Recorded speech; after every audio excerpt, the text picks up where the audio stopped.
उत्तर प्रदेश के सभी मंत्रियों की, सभी सांसदों की और सभी विधायकों की संपत्ति की जांच हो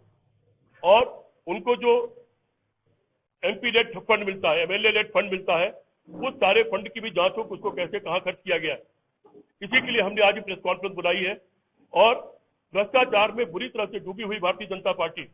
जिससे किस कदर देश नाराज हो चुका है, ये अभी आप लोगों के सामने सिद्ध हो गया। कांकरोच जनता पार्टी, जो कोई पॉलिटिकल पार्टी नहीं है, जिसका कोई रजिस्ट्रेशन नहीं है, सिर्फ एक आदमी ने उसको ऑनलाइन उसको स्थापित कर दिया कि ये कांग्रेस जनता पार्टी बनाई गई है। और आपने देखा कि बीजेपी की शायद 7 करोड़ या कितने उनके फॉलोअर हैं और कांग्रेस जनता पार्टी को 24 घंटे के अंदर 12-13 करोड़ लोगों ने उसको लाइक कर लिया और उसके फॉलोअर बन गए। इससे ये सिद्ध होता है कि पूरे देश के नौजवानों में, पूरे देश की जनता में इस सरकार के खिलाफ बहुत बुरी तरह नाराजगी है, बहुत बुरी तरह बेचैनी है। और आप देख ही रहे होंगे, अलग बात है कि कुछ मीडिया को छोड़ करके अधिकतर मीडिया दिखा नहीं रहा है,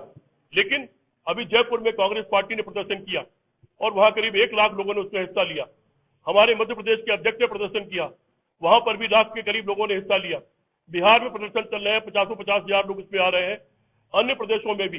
कर्नाटक से लेकर तमाम प्रदेशों में भी महंगाई के खिलाफ, भ्रष्टाचार के खिलाफ, जुल्म जाति के खिलाफ प्रदर्शन चल रहे हैं। पूरे देश में बहुत बड़े पैमाने पर, जैसे जैन जी श्रीलंका में और नेपाल में निकला था, उसी तरह से पूरे देश में अलग अलग जगह पर अपने अलग अलग तरीके से जैन जी के लोग बाहर निकले हुए हैं। ये अलग बात है कि उत्तर प्रदेश में जब भी कोई धरना प्रदर्शन हमारे साथी लोग करना चाहते हैं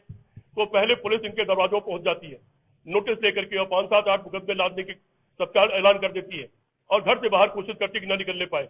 यहाँ भी आपने देखा होगा, इन हमारे अध्यक्ष जी के नेतृत्व में और हमारे जिला अध्यक्ष, नगर अध्यक्ष और इस तरह के साथियों के कारण यहाँ पर भी हजारों हजार कार्यकर्ता इकट्ठे होते रहे, लेकिन बहुत बड़े बड़े बैरिकेड लगा करके और हजारों की तादाद में पुलिस लगा करके हमको धरना प्रदर्शन करने से रोकने की कोशिश की जाती है। लेकिन प्रदर्शन तो हो ही जाता है, ठीक है, वो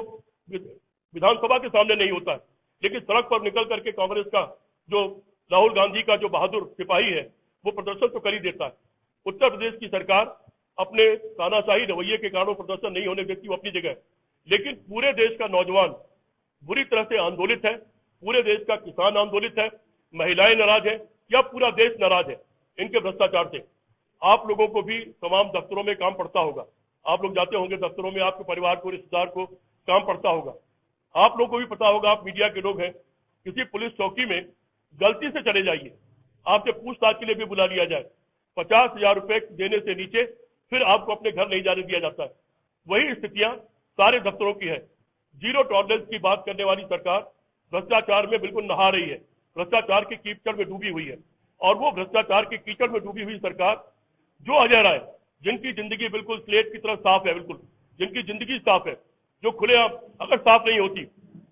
अगर वो ईमानदार नहीं होते, तो नरेंद्र मोदी जो प्रधानमंत्री है देश को, उनको चुनौती देने की कोशिश और हिम्मत नहीं करते। उनको सिर्फ चुनौती नहीं दिया, बल्कि 7 राउंड तक नरेंद्र मोदी जी हारते रहे और उसके बाद फिर गिनती बंद कर दी गई और फिर बाद में नरेंद्र मोदी जी को चुनाव जीता हुआ डिक्लेयर कर दिया गया। तो ये सरकार जो अनैतिक रूप से चुनाव लड़ती है, अनैतिक रूप से चुनाव जीतती है, ये सरकार जो भ्रष्टाचार के दलदल में धंसी हुई है, ये सरकार जो चारों तरफ से घिरी हुई है। और मैं एक बात हमेशा अपनी जिंदगी में कहता रहा हूं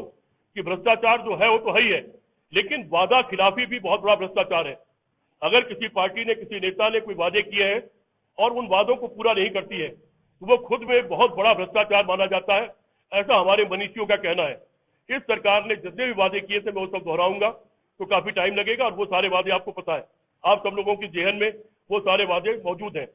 सारे वादों से सरकार फिर गई और एक भी वादा पूरा नहीं किया, चाहे वो बेरोजगारी दूर करने का हो, रोजगार देने का हो, 15 लाख देने का हो, 2 करोड़ नौकरियां देने का हो, वो चाहे 100 स्मार्ट सिटी बनाने का हो, वो चाहे 100 दिन में तमाम भ्रष्ट लोगों को जेल भेज देने का हो, वो चाहे 100 दिन में विदेश में जो काला धन था उसको देश में ले आने का हो, वो चाहे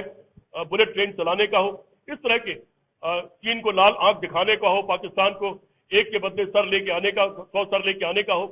जितने भी इनके वादे थे, सारे वादों पर ये लोग झूठे साबित हुए हैं। तो वादा खिलाफी भी अपने आप में एक बहुत बड़ा भ्रष्टाचार होती है राजनीति की परिभाषा के अंतर्गत।